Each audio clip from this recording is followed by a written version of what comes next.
Normal pressure formations are open hydraulic systems, which ultimately connect to the surface. Even if high pressures could be generated, they would rapidly dissipate and revert to normal. Abnormal pressure formations, by contrast, are closed systems. They are characterized by traps or seals, which prevent adequate hydraulic communication and allow pressure to build up. There are a number of ways in which this pressure entrapment and buildup can take place. One of these is undercompaction. Sedimentary rocks form by particle deposition. As a rock becomes more deeply buried, it's subject to continually increasing overburden pressure from the weight of the formations above it. Under normal conditions, this overburden pressure compacts the rock matrix, increasing its strength and enabling it to support the added load. At the same time, the rock's porosity decreases, forcing fluid into adjacent permeable zones. But if a low permeability seal is present, the pore fluid cannot escape, at least not quickly enough for the rock matrix to support the added overburden. Instead, the increased stress is transferred to the trapped fluid, creating an overpressured condition in the pore space.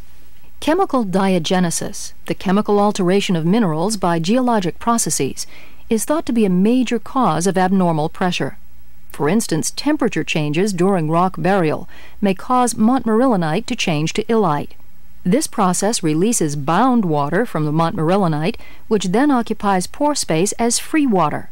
Because the free water has a lower density than the bound water, abnormal pressure results if a trap or seal prevents it from escaping.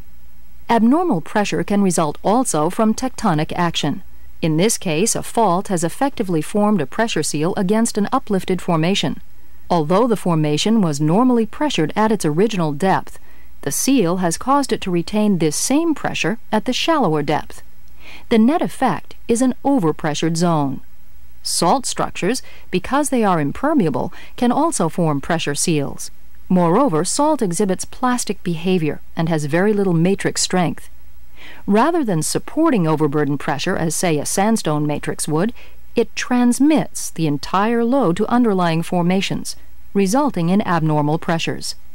Salt domes, being plastic and usually less dense than surrounding rocks, can literally flow upward, causing overcompaction and overpressuring of shallower intervals.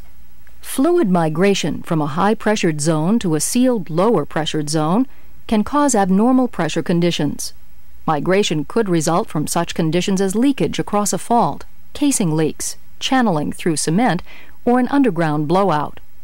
Fluid density differences can also cause overpressuring, as shown here for the case of a gas-water contact